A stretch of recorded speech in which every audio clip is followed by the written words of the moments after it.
Hey everyone, Lewis aka Spider-Man 1991 here with my review for the first part of the final story arc on Invincible, the end of all things.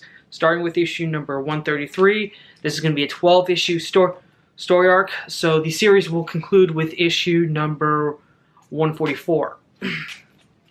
So alright. Basically the story of the first part, it opens up with the funeral for Oliver Grayson, Mark's half-brother, who died last issue.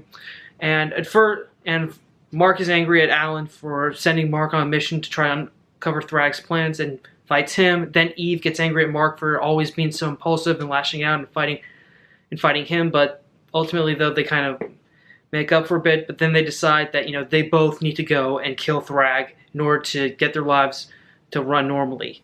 However, before they decide to leave to go take care of their mission, they finally decide to get married, which they've been engaged for a while now. Heck, they even had a kid. Anyways, and also the last page shows us that after Mark and Eve left, Alan the alien is talking to his girlfriend, and he explains that he actually set up Thrag's attack on Mark and Eve last issue so that would motivate them into joining the fight to get rid of Thrag. However, Alan regrets going with this plan because he did not account for Oliver's death. This issue kicked off the final story arc in a big way. First off, I enjoyed the scene where when Mark's beating up on Alan, Eve decides to get in and she beats up on Mark, and then she finally starts to pretty much let out all the anger and frustrations Mark's put her through, mainly because of all the actions Mark's done that he took that was basically leaping without looking, and all the things that he thought he was going to do to keep her safe, but he ended up being gone for a long time, such as when he tried to kill Angstrom Levy and went away for months, then while Eve was pregnant with their daughter. Then during the reboot story arc where Mark went missing for 5 years and their daughter grew up without knowing her dad. However, though, even though Eve does build a lot of frustration, she still loves Mark, and they are able to talk. And after they do get their anger out, they do talk about it for a bit. However, Eve is more adamant in helping Mark because she feels like they're partners in this. They have to be together, and you know they could definitely take care of Thrag if they work together. And to me, it's great because it shows that Mark and Eve are like any other couple. They hit rough patches, but ultimately they are able to work it out.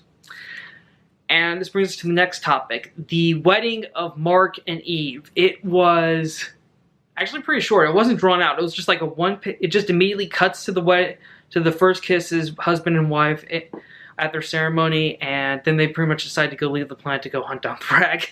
So it was different. Usually whenever there's a wedding for a main superhero, it's always like a special one-issue, a special annual or one-shot that they do.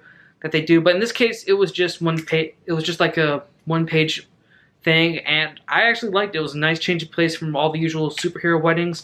Plus, since they were on an alien planet, there was no chance of supervillains attacking. And also, and I really don't think people are going to complain that it wasn't, you know, this whole special one-shot tale, because Mark and Eve have been engaged for a while, and I think now it's just satisfying knowing that they've finally decided to tie the knot. Also, I didn't expect Mark and Eve to get married so soon into the final arc, because I figured because I assumed at first that when I thought about the wedding thing, I initially thought that maybe Robert Kirkman was going to save that till the very end of the story arc, where after everything's done, Mark and Eve just decide to get married and that's it. But no, they decide to get married right before the big battle, which is a good thing. So that was a nice little surprise there.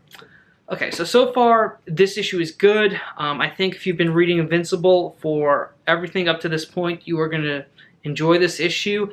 This arc is going to be great. I am sad to see Invincible end. It's been one of my favorite comic books, but at least they're ending, and at least the creators are ending it the way they want to. So I'm glad about that. That's my opinion on the first part of Invincible, the end of all things. What'd you guys think? Let me know in the comments below. I am sad to see this comic go, but so far this story looks like it could be good. Stay tuned, stay subscribed to my channel to see me review all the other parts when they come out. Thanks again for watching. I'm Spider-Man 1991 saying see you later.